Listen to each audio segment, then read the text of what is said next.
Assalamualaikum warahmatullahi wabarakatuh. Kami dari kelompok 5. Berikut ini adalah proposal perencanaan bisnis kami yang berjudul Bagong Yahut. Pertama-tama kenalkan, nama saya Lisa Amalia dengan NIM 71822200013. Kenalkan, nama saya Regina Langgo Deborgo dengan NIM 71822200014. Perkenalkan, nama saya Erika Andayani Simomora dengan NIM 71835200054. Pada video ini, pokok bahasan yang akan dibahas adalah yang pertama, pendahuluan yang berisikan A. Identifikasi peluang bisnis, B. Penjelasan produk, C. Latar belakang bisnis, D. Tujuan, E. Potensi bisnis. Yang kedua, ada pembahasan yang berisikan A. Analisis SWOT, B. Perencanaan bisnis, C. Studi kelayakan, D. Real Business Plan. Dan yang ketiga ada penutup, yaitu A. Kesimpulan. Nah, yang pertama kita akan masuk ke dalam pembahasan bab 1 pendahuluan. Nama usaha yang akan kami buat adalah Bagong Yahut atau bakso jagung Yahut. Bidang usaha produk makanan, jenis produk bakso mercon isi jagung, dan usaha ini akan kami jalankan di Jalan Setiabudi, Medan. A. Identifikasi peluang bisnis. Kesadaran masyarakat untuk menerapkan gaya hidup sehat kian meningkat, terlebih lagi di tengah penyebaran virus COVID-19 saat ini. Salah satu cara penerapan gaya hidup sehat adalah dengan mengurangi makanan cepat saji dan menggantinya dengan menu makanan yang lebih sehat. Peluang bisnis makanan sehat terus berkembang pesat, sehingga bisa menghasilkan pundi-pundi rupiah apabila bisa memanfaatkan peluang yang ada.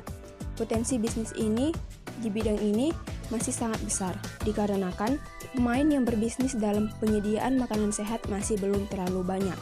Makanan yang bisa dikreasikan menjadi makanan yang memiliki citra rasa yang tinggi, contohnya seperti jagung, di mana jagung merupakan bahan makanan yang mudah ditemukan di mana saja dan harganya yang terjangkau.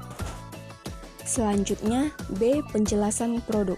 Langkah-langkah pembuatan produk ini tidak jauh berbeda dengan membuat bakso pada umumnya, yaitu sebagai berikut.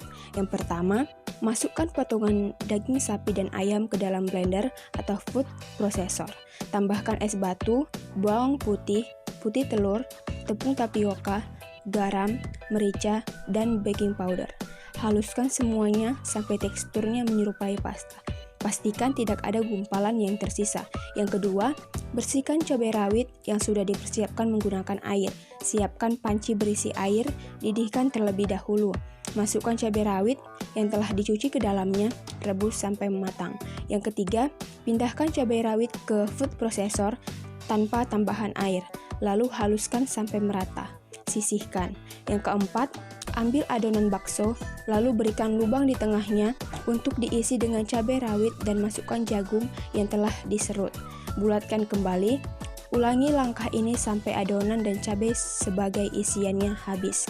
Yang kelima, setelah itu, persiapkan panci yang diisi air, kemudian didihkan, tambahkan bakso yang telah dibulatkan ke dalam panci.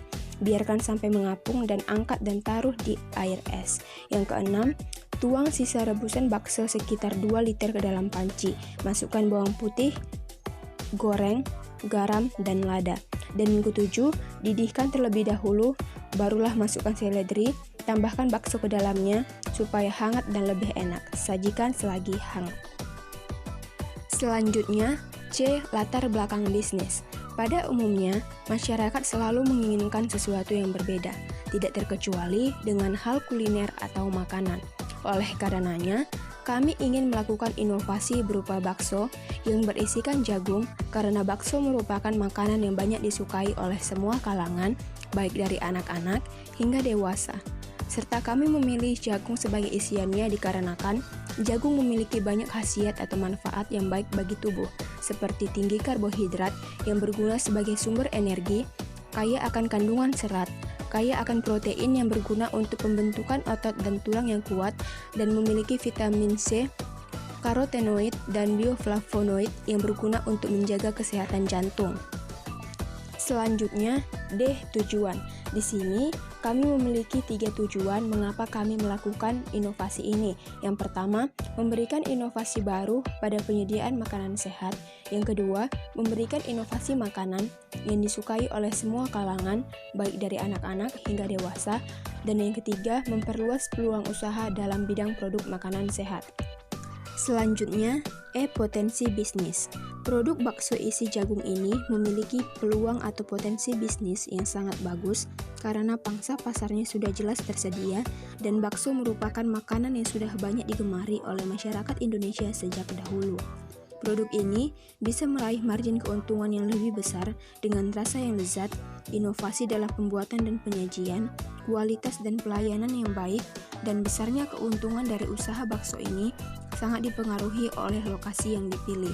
Bila lokasinya bagus, maka peluang mendapatkan omset besar pun terbuka lebar. Bab 2 pembahasan. Dalam bab 2 pembahasan ini terdiri dari 2 pokok. Yang pertama analisis SWOT dan yang kedua perencanaan bisnis.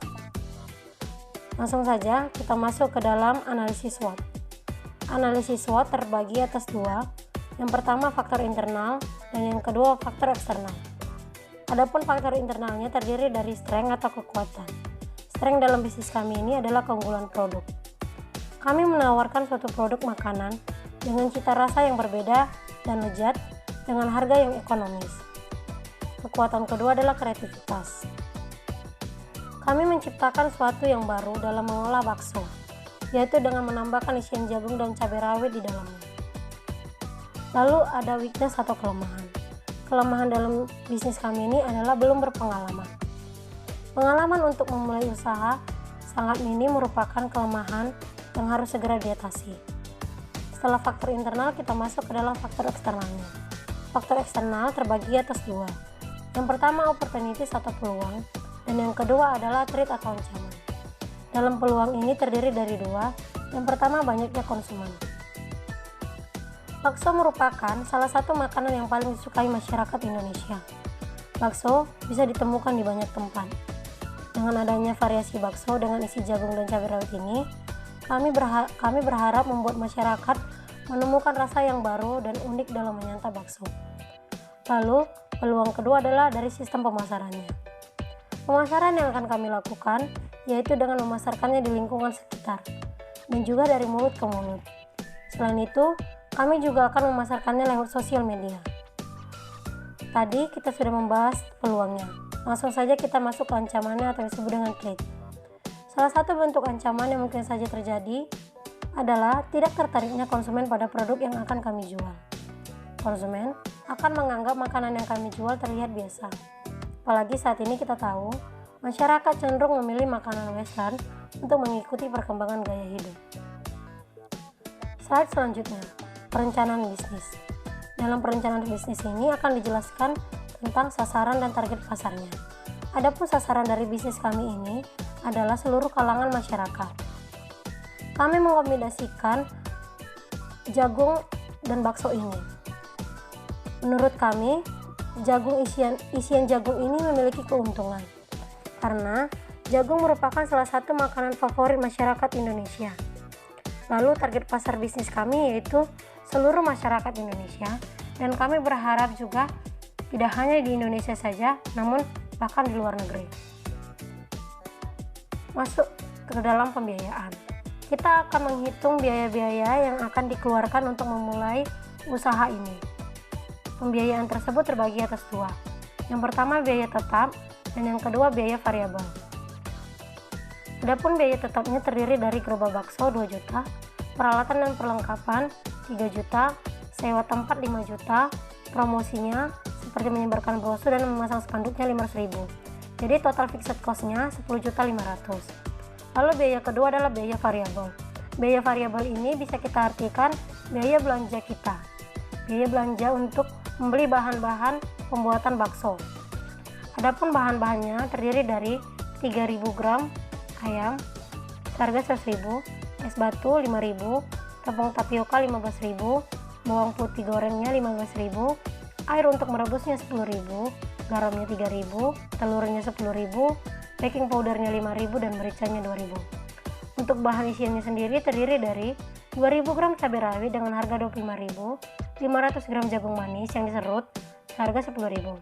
Untuk bahan kuah baksonya, rebusan air bakso 5.000, bawang putih yang dimemarkan 10.000, bawang pre dan seledrinya 5.000, garamnya 5.000, mericanya 5.000. Adapun bahan tambahannya seperti kerupuk, saus, kecap, dan cabai luar. Kerupuknya 20.000, sausnya 15.000, kecapnya 15.000, dan cabai luarnya 20.000. Sehingga diperoleh total variable cost-nya sebesar 300.000. Lalu kita masuk ke dalam biaya total. Biaya total di sini sama dengan fixed cost-nya ditambah variable cost. Jadi 10.500.000 ditambah 300.000 sama dengan 10.800.000. Biaya total ini bisa juga kita sebut sebagai modal awal kita. Jadi modal awal kita itu sebesar 10.800.000. Lalu di sini ada analisis titik impas. Analisis titik impas ini bertujuan untuk mengetahui HPP per mangkoknya dan juga untuk mengetahui berapa mangkok yang terjual untuk mengembalikan biaya variabel kita tadi. Langsung saja kita masuk ke BP harganya. Untuk menghitung BP harga sama dengan total biaya produksi dibagi produksinya. Total biaya produksi tadi sebesar 300.000. Jadi kami mengasumsikan bahwa produksi kami dapat 50 mangkok. Langsung saja 300.000 dibagi 50 mangkok sama dengan 6.000. Lalu kita masuk ke BP produksinya. BP produksi sama dengan total biaya produksi dibagi harga per unit. Kami di sini menjual bakso seharga 15.000. Jadi total biaya produksinya adalah 300.000. Harga per unit sama dengan harga jual sama dengan 15.000. Jadi 300.000 dibagi 15.000 sama dengan 20 mangkok. Jadi untuk mengembalikan uang belanja kami tadi, kami harus menjual 20 mangkok. 6. Analisis keuntungan. Pendapatan perharinya adalah dengan mengkalikan bakso dan harga jual, yaitu sebesar 50 mangkok bakso dikali Rp15.000, yaitu menjadi Rp750.000. Total biaya produksi dalam satu kali produksi adalah Rp300.000, di mana keuntungannya dengan mengurangkan antara pendapatan dan total biaya produksi. Jadi Rp750.000 dikurang dengan Rp300.000 menghasilkan Rp450.000. Jadi keuntungan yang diperoleh dengan menjual 50 mangkok bakso merchandise jagung dengan harga Rp15.000 per mangkok dalam satu kali produksi adalah Rp450.000. 7. Pengembalian modal dengan membagikan antara total biaya produksi dan laba usaha. Jadi Rp10.800.000 dibagi dengan Rp450.000 sama dengan 24 kali produksi. Jadi modal akan kembali dalam jangka waktu 24 kali produksi. Selanjutnya pada proposal perencanaan bisnis ini adalah studi kelayakan, yang mana ada 3 komponen, yaitu lokasi, sarana dan prasarana, serta sumber daya manusia. Nah, untuk lokasi usaha kami ini berada di Jalan Setiabudi, Medan. Lokasi ini cukup strategis karena berada di daerah yang ramai dan berada di perkotaan. Diharapkan usaha kami akan berjalan lancar di daerah tersebut dengan menjual produk andalan kami. Selain itu, pembeli juga bisa datang dan makan di tempat. Nah, yang kedua adalah sarana dan prasarana. Selain menggunakan rumah produksi, usaha ini juga memanfaatkan berbagai sosial media seperti Instagram, WhatsApp, dan juga tersedia di GoFood. Selain itu, kami juga memasarkannya lewat website pribadi yang memungkinkan pelanggan dapat memesan dalam jumlah yang banyak untuk berbagai acara. Nah, yang ketiga adalah sumber daya manusia. Untuk usaha awal, sumber daya manusia yang tersedia terdiri dari 3 orang yang terdiri dari kami sendiri sebagai pendiri usaha. Untuk produksi dan melayani konsumen di tempat, kami akan melakukannya bersama. Namun, untuk aspek keuangan dan pemasaran, kami berbagi tugas untuk masing-masing aspeknya. Aspek studi kelayakan bisnis yang selanjutnya adalah aspek legalitas. Usaha kami belum melakukan aspek legalitas ini karena usaha ini baru saja dirintis dan masih dalam tahap pengenalan produk pada masyarakat agar usaha kami berjalan dengan lancar. Untuk kedepannya, usaha kami akan memenuhi aspek ini agar pelanggan kami bertambah banyak dan tentunya aspek ini akan mempengaruhi usaha ini. Aspek selanjutnya yaitu aspek pemasaran. Kami memfokuskan dengan memberikan yang terbaik dari segi makanan dan juga pelayanan, baik itu online maupun offline. Kami juga memberikan gambaran tentang usaha kami di website sehingga masyarakat mengetahui keberlangsungan usaha kami. Kami juga rutin membuat konten tentang produk kami di sosial media. Diharapkan agar bakso jagung kami nantinya memiliki banyak pelanggan dan juga memiliki pelanggan tetap. Dan aspek yang terakhir adalah aspek keuangan.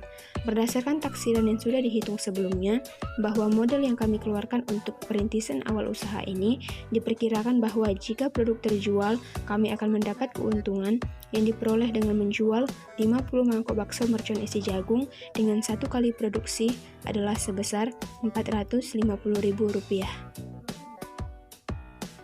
Nah, yang selanjutnya dalam proposal perencanaan bisnis kami adalah real business plan. Yang pertama ada strategi pemasaran, yaitu dengan melakukan pengembangan produk, pengembangan wilayah pemasaran, serta melakukan kegiatan promosi. Yang kedua ada strategi produksi, di mana kami memproduksi bakso yang belum ada di pasaran. Kami berusaha menciptakan kolaborasi antara cabai rawit dan jagung yang menjadi isian bakso yang tentunya menghasilkan cita rasa yang berbeda. Yang ketiga adalah strategi penetapan harga. Harga yang kami tawarkan di sini lebih mengutamakan sasaran pada masyarakat menengah ke bawah. Harga tentunya kami sesuaikan dengan bahan yang kami gunakan. Selain itu, kami juga mengutamakan kualitas makanan.